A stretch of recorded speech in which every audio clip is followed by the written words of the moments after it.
I'm Ward Blackwell. Welcome to Front Street 411. This weekend marks two important holidays.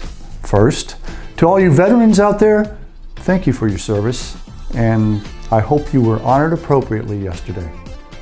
Second, to all of our Hindu friends, I hope you're enjoying a bright and festive Diwali today. Now, let's flip the calendar back to the last weekend in October. That's when PDA leaders converged on the Wilkes-Barre area for our annual Leadership Conference and a quarterly Board of Trustees meeting. The Leadership Conference featured some outstanding presenters. Dr. Raymond Comilla, Executive Director of the ADA, shared a number of interesting tidbits about the ways younger dentists prefer to engage and some ADA projects that are in the works. In particular, he talked about projects designed to address specific member needs and reduce barriers to membership. Another presenter from the ADA, Dr. Jane Long, helped attendees use the DISC personality assessment tool to explore the ways in which our personalities affect our behaviors and what that means for interacting with different personality types. Members of PDA's Leadership Academy were treated to an even deeper dive into using this tool during a follow-up webinar with Dr. Long a few days later. Now, the day prior to the conference, the PDA board had a fairly busy day. One of the most noteworthy decisions they made was a commitment to eventually join the ADA and almost all other state dental societies in using a new software system that should significantly improve our ability to customize member benefits.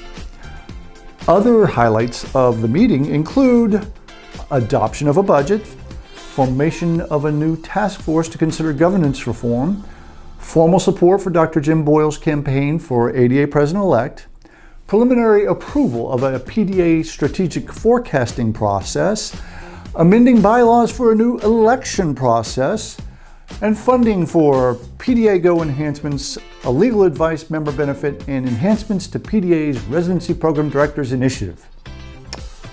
Whew! As I said, it was a pretty busy day for the board.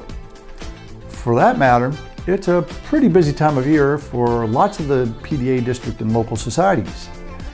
It was my personal pleasure to visit meetings of the 3rd, 5th, and 10th districts in the past few weeks. I'd actually hoped to visit the 4th district as well, but a bout of COVID meant I had to stay home that day. I mention this travel though for two reasons. First, I love getting to talk with members in person, and I'm open to visiting any district or local society meeting when my schedule permits. Second, a PDA speaker is just one of many things PDA can do to support your district or local society through our Component Relations program. A lot of that support involves help with event planning, but there's plenty more. Just make a call to Sarah Adams to get all the details. And true confessions, one of the things I really enjoy about going to these meetings is getting the great feedback from members about the 411. And while I wasn't planning on doing a dad joke this time, this one is for you folks in the Dental Society of Western PA. You know, I really think they should come out with a beer called Occasionally. That way, when asked, I can say, I only drink occasionally. And with that, I'll note another holiday taking place today that I plan to start celebrating. National Happy Hour Day. See you next time.